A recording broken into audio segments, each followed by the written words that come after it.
அன்பு குழந்தையே, இன்று அப்பன் உனக்காக ஒரு அவசர செய்தியினைத்தான் கொண்டு வந்து இருக்கிறேன். என் தங்கமே, உன்னுடைய வாழ்க்கையில் உன்னை முடக்க வேண்டும் என்று சிலர் செய்வினைகளை செய்து கொண்டு இருக்கின்றார்கள்.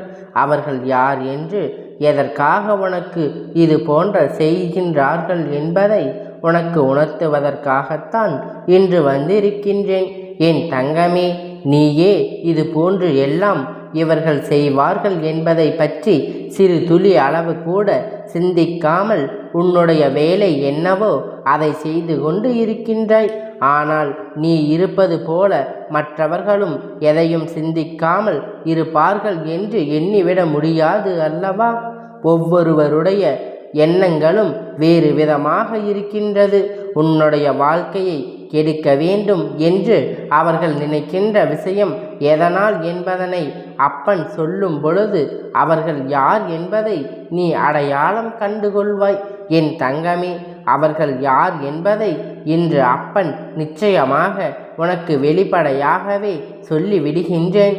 அவர்கள் அடையாளத்தை சொன்ன பிறகு, அவர்கள் உனக்கு என்ன உறவு முறை என்று சொன்ன பிறகு நிச்சயமாக இதில் உனக்கு நல்லதொரு தெளிவு கிடைக்கும்.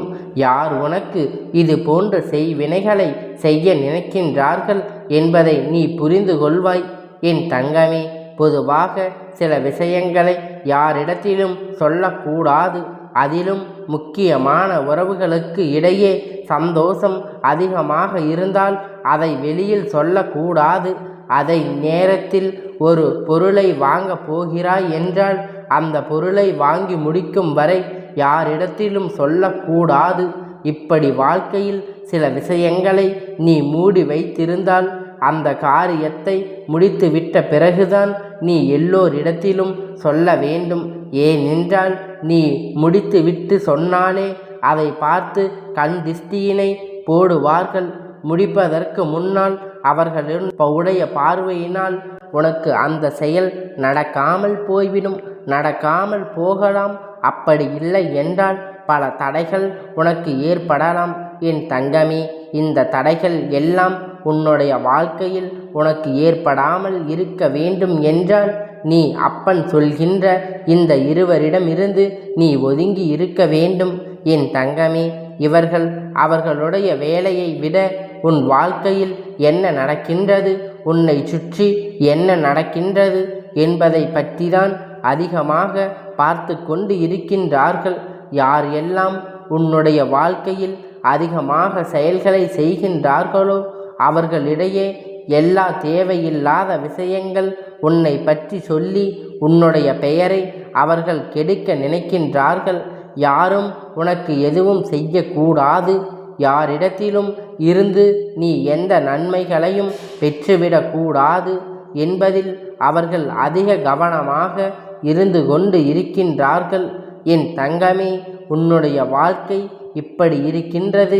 இந்த சூழ்நிலையில் இவர்களை பற்றி உன் அப்பன் எனக்கு தெரிய வந்ததனால் இன்று உனக்கு அவர்களை பற்றி சொல்லிவிட வேண்டும் என்று வந்திருக்கின்றேன். என் தங்கமே, உன்னுடைய குடும்பம் சார்ந்த ஒரு பிரச்சனை சென்று கொண்டு இருக்கின்றது. இந்த பிரச்சனையில் சம்பந்தப்பட்டவர்கள், அதாவது உன்னுடைய குடும்பத்தில் இப்பொழுது நடந்து கொண்டு இருக்கின்ற ஒரு பிரச்சனையில் இவர்களுக்கு மட்டுமே அதிகப்படியான முக்கியத்துவம் இருக்கின்றது. இவர்கள் அங்கிருந்து கொண்டு எப்படி ஏனும் உங்களை, உங்கள் குடும்பத்தையும் ஒழித்து கட்டிவிட வேண்டும் என்று நினைக்கின்றார்கள். உன்னை முடக்கினால் போதும், அந்த குடும்பத்தை எல்லாம் சுக்கு நூறாக நொறுக்கி விடலாம் என்று திட்டத்தை எண்ணிக்கொண்டு இருக்கின்றார்கள். அதற்கு காரணம் என்ன தெரியுமா? நீ சற்று விவரமாக பேசுகின்றாய். உன்னுடைய விவரமான பேச்சினால்தான் உன்னுடைய குடும்பத்திற்கு இது போன்று இவர்கள் துரோகம் செய்தது தெரிய வந்தது. இல்லை என்றால் உன்னுடைய குடும்பத்தில் உள்ளவர்கள் இந்த பிரச்சனைகளை கண்டு இருக்க மாட்டார்கள். சுற்றி நடக்கின்ற விஷயங்கள் தெரியாமல் அவர்கள் வெள்ளந்தியாகத்தான் இருந்து கொண்டு இருந்தார்கள். நீ இப்பொழுது இந்த விஷயத்தை பற்றி சந்தேகத்தை கிளப்பினாயோ, எப்பொழுது இதனால்தான் நமக்கு நஷ்டங்கள் கஷ்டங்கள் ஏற்படுகின்றது என்று சொன்னாயோ, அந்த நொடி முதல் அவர்கள் என்ன உன் வாழ்க்கையில் அழித்துவிட வேண்டும் என்று நினைக்க தொடங்கிவிட்டார்கள். என் தங்கமே, இதனால் உன் வாழ்க்கையில் உனக்கு என்ன கிடைத்தது என்றால் ஒன்றும் கிடைக்கவில்லை என்பதுதான் நிதர்சனமான உண்மை. என் குழந்தை, உன்னை எங்கே கட்டி போட வேண்டும் என்று அவர்கள் நினைப்பதற்கு மிகவும் முக்கியமான காரணம் இப்பொழுது கெட்ட சக்தி அவர்கள் செய்த நினைக்கின்ற செயல்கள் எல்லாவற்றிற்குமே தடங்களாக நீதான் இருக்கின்றாய் என்பதை அவர்களுடைய எண்ணங்கள். அதனால் இந்த எண்ணங்கள் எதுவுமே இல்லாமல் உன்னுடைய வாழ்க்கையில் உனக்கென்று இருக்கின்ற சில நாட்களை பற்றி நீ இப்பொழுது நினைவில் வைத்து கொள்ள வேண்டும். என் தங்கமே, அவர்கள் உன்னுடைய வாழ்க்கையில் இருக்கின்ற நிம்மதியை பறிக்க வேண்டும் என்று யாரோடும் ஒருவர் இந்த குடும்பத்தில் இருந்து இந்த உலகத்தை விட்டு நிரந்தரமாக செல்ல வேண்டும் என்று நினைக்கின்றார்கள். அந்த வேதனையும் சேர்ந்து வைத்து நீ அனுபவிக்க வேண்டும் என்று நினைக்கின்றார்கள். என் தங்கமே, யாராக இருந்தாலும் மற்றவர்களின் வாழ்க்கையை அழிக்க நினைப்பது மிக பெரிய தவறு. அதிலும் ஒருவரை முடக்கி அவர்கள் குடும்பத்தை அழிக்க வேண்டும் என்று நினைப்பது நிச்சயமாக மன்னிக்க முடியாத தவறு. இன்று அந்த தவறை அவர்கள் செய்ய தொடங்கிவிட்டார்கள். என் தங்கமே, அவர்கள் யார் தெரியுமா? ஒரு ஆண், ஒரு பெண். இவர்கள் 2 பேரும் உடன் பிறந்தவர்கள். மாறாக இவர்களுடைய குடும்பத்தில் இருக்கின்ற தந்தை வழி உறவினர்கள் தந்தையோடு உடன் பிறந்திருக்கலாம், அல்லது அவர்கள் சொந்த வழியாக பிறந்திருக்கலாம். என் தங்கமே, இவர்களுக்கு என்ன எண்ணங்கள் தெரியுமா?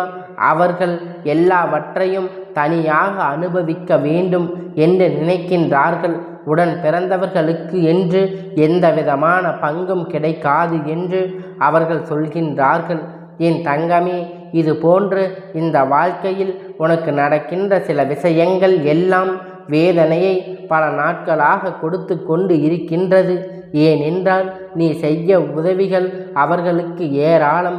உன்னிடத்தில் இருந்து அத்தனை உதவிகளையும் ஒரே நேரத்தில் பெற்று கொண்டார்கள். அப்பொழுது பெற்ற அந்த உதவியை கூட ஒரு சிறு துளி அளவு கூட நினைவில் வைக்காமல் அவர்கள் வேலைகளை அவர்கள் பார்த்து கொண்டு இருக்கின்றார்கள்.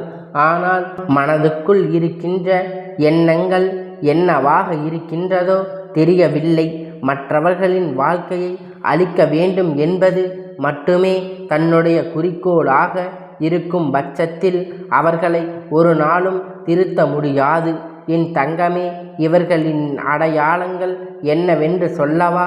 என் தங்கமே, அந்த ஆணினுடைய அடையாளம் கண்களில் கண்ணாடி அணிந்திருப்பார். தலையில் சற்று முடி குறைவாக இருக்கும். அது மட்டுமல்லாமல் பேசுகின்ற வார்த்தைகள் சற்று உதறி உதறி பேசுவார்கள். காது சரியாக கேட்காது. என் தங்கமே, அதுபோல அந்த பெண்ணானவருடைய அடையாளம் என்னவென்று தெரியுமா? அவர் வயது அதிகமாக இருக்கும். அது மட்டுமல்லாமல் தன்னுடைய குடும்பத்தில் பெரிய இழப்பை சந்தித்த ஒரு பெண். அவர் என் குழந்தை, இந்த 2 அடையாளத்தோடு இருக்கின்ற உடன் பிறந்தவர்கள்தான் உன்னுடைய வாழ்க்கையில் இது போன்ற சதி திட்டத்தை செய்து கொண்டு இருக்கின்றார்கள். இவர்கள் செய்வினைகளை செய்ய வேண்டும் என்று நினைக்கின்றார்களே தவிர அதை பற்றி எந்த ஒரு விதமான தெளிவும் இல்லாமல் இருந்து கொண்டு இருக்கின்றார்கள். எந்த ஒரு விவரமும் அவர்களுக்கு தெரியவில்லை. மாறாக எதையாவது செய்து ஏதாவது ஒரு விஷயத்தில் உன்னுடைய வாழ்க்கையை அழித்துவிட வேண்டும் என்று மட்டும் அவர்கள் நினைக்கின்றார்கள். என் தங்கமே, எல்லாம் சரியாகிவிட்டது. இனிமேல் உன் வாழ்க்கையில் நான் பொறுப்பெடுத்து இருக்கிறேன் அல்லவா? இவர்கள் செய்வினைகளை செய்வது அத்தனை எளிதாக நினைத்து விட்டார்கள். உண்மையாகவே ஒருவர் தவறு செய்திருந்தால் மட்டுமே செய்வினைகள் எல்லாம் அவர்களை பாதிக்கும். இல்லாத பட்சத்தில், தவறு எதுவும் இல்லாத பட்சத்தில் இன்னொருவர் வாழ்க்கையை, குடும்பத்தை யாரேனும் அழிக்க நினைக்கின்றார்கள் என்றால் கடைசியில் இதனால் அவர்கள்தான் அழிந்து போவார்கள் என்பதை அவர்கள் தெரிந்திருக்கவில்லை. எந்த ஒரு மாற்று கருத்தும் கிடையாது. என் குழந்தையே, உன்னுடைய மனதில் இருக்கின்ற எண்ணங்கள் உன்னுடைய வாழ்க்கையில் ஏற்படுத்தி இருக்கின்ற அத்தனை சோதனைகள் எல்லாம் கடந்து நீ நல்ல நிலைமைக்கு வரப்போகின்றாய். இனிமேலாவது இவர்களிடத்தில் கவனமாக இருந்து கொண்டு இவர்கள் செய்வதை எல்லாம் இந்த அப்பன் முறியடிப்பான் என்பதை நீ மனமாற நம்பு. தங்கமே, இந்த நேரத்தில் இதை சொன்னதற்கு காரணம், அவர்கள் ஏதேனும் செய்கின்றார்கள், நம் வேலையை பார்ப்போம் என்று இருக்காமல் நம்மை போல சுற்றி இருக்கின்றவர்களை நினைப்பதில்லை என்பதை முதலில் நீ தெரிந்து கொள்ள வேண்டும்.